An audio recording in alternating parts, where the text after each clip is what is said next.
আসসালামু আলাইকুম রহমতুল্লাহ। দেশ এবং প্রবাস থেকে যে যেখান থেকে দেখছেন প্রত্যেকে জানাই আন্তরিক শুভেচ্ছা এবং অভিনন্দন। আমি মোহাম্মদ বাবুল হোসেন, পেশা একজন ফ্রিল্যান্সার।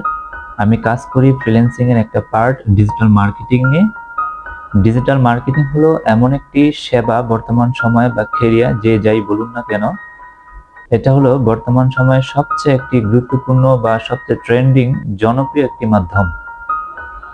গোটা বিশ্বে বর্তমান সময়ে যারা অনলাইন ভিত্তিক ব্যবসা করছে তারাই সর্বপ্রথম, আমি বলবো বিশ্বের কাতারে যারা আছেন টপ লিস্টে, তারা কিন্তু অবশ্যই অনলাইন ভিত্তিক ব্যবসাগুলো করে থাকেন। আগের দিনের মানুষ তারা অনলাইন ভিত্তিক তেমন একটা ব্যবসা গুরুত্ব দিত না, তারা অফলাইনে ব্যবসাগুলো করতো। কিন্তু বর্তমান সময়ে আপনি যদি অনলাইনে যদি আপনার সেই ব্যবসাটা যদি অনলাইনে যদি সেটা কনভার্ট না করেন, তাহলে কিন্তু আপনি প্রতিযোগিতার দৌড়ে পিছিয়ে যাবেন। এটাই বাস্তবতা।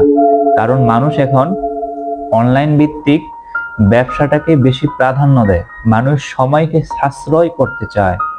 সময় খুব এখানে গুরুত্বপূর্ণ বিষয়। মানুষ নানা কাজে ব্যস্ত থাকার ফলে তারা এখন বর্তমান সময়ে অনলাইনে অর্ডার দেয় এবং হাতের কাছে প্রোডাক্টটা তার একেবারে দোরগোড়া নিয়ে পৌঁছে দেয় ওই প্রতিষ্ঠানটি। আমি বলতে চাই, ডিজিটাল মার্কেটিং হলো এমন একটি পেশা বা সেবা যেখানের মধ্যে অনলাইনের মাধ্যমে, ইন্টারনেট কানেকশনের মাধ্যমে আপনার পণ্য বা সেবার প্রচার করা। তাহলে আপনি যদি ব্যবসা করতে চান অনলাইনে, তার কিছু ক্রাইটেরিয়া আছে যেগুলো ফলো করতে হয়।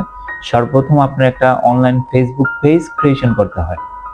আর এই ফেসবুক পেজ ক্রিয়েশনের কাজগুলো, ইভেন এটা কাস্টমাইজ করা, কিভাবে সেটা মেইনটেইন করবেন, একজন ফ্রিল্যান্সার অর্থাৎ ডিজিটাল মার্কেটার তিনি কিন্তু এটা দেখভাল করে থাকেন, যেটা সোশ্যাল মিডিয়া মার্কেটিং আমরা বলে থাকতে পারি। সোশ্যাল মিডিয়া মার্কেটিং সবচেয়ে জনপ্রিয় বর্তমান সময়ে একটা ডিজিটাল মার্কেটিং একটা পার্ট।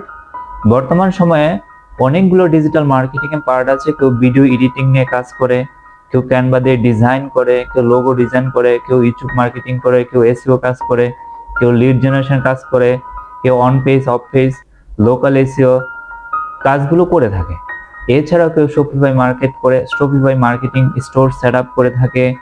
এছাড়াও গুগল অ্যাডস ম্যানেজারের কাজ করে থাকে, এসএমএম এর কাজ করে থাকে, ইত্যাদি কাজগুলো করে থাকে একজন ফ্রিল্যান্সার।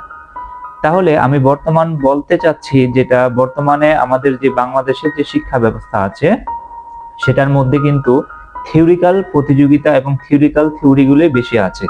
সেক্ষেত্রে যা একজন ছেলে মাস্টার্স বা পোস্ট গ্রাজুয়েশন কমপ্লিট করে, সে কিন্তু তার সার্টিফিকেট নিয়ে বিভিন্ন দোরগোড়া বা বিভিন্ন প্রতিষ্ঠানের পেছনে অথবা সরকারি চাকরির জন্য ঘুরে, বারবার সে ঘুরতেছে। কিন্তু আদৌ কি তার সার্টিফিকেটের কোনো ভ্যালুয়েশন আছে? বাংলাদেশ সরকার সেই ব্যবস্থা 54 বছরে করেছে? আদৌ করতে পারেনি কিন্তু।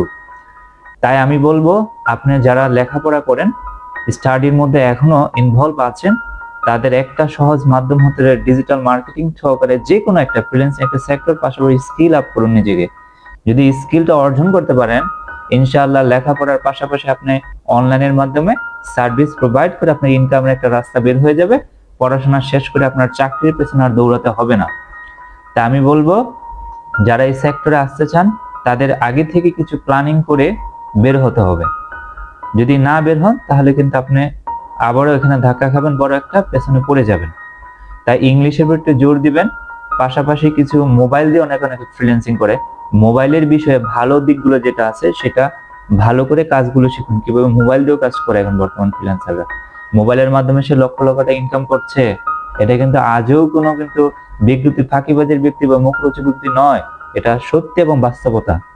ইনকাম করতেছে অনেক ছেলে মেয়েরা, মোবাইলকে ভালো কাজে ব্যবহার করে, কম্পিউটারকে ভালো কাজে ব্যবহার করে তারা এখন ইনকাম করছে। কিন্তু আমরা শুধু ফেসবুক স্ক্রলিং করেই যাচ্ছি বারবার। এটা সবচেয়ে বেশি দুঃখজনক। আমাদের স্কুল, কলেজ এবং ইউনিভার্সিটিগুলোতে যদি ভালো মতো প্রশিক্ষণ দেওয়া হতো মোবাইলগুলো কিভাবে ভালো করে ব্যবহার করবেন, তাহলে আমি মনে করি বাংলাদেশের বেকারত্ব কমতো, কর্মসংস্থান সুযোগ সৃষ্টি হতো অনলাইন প্ল্যাটফর্মে।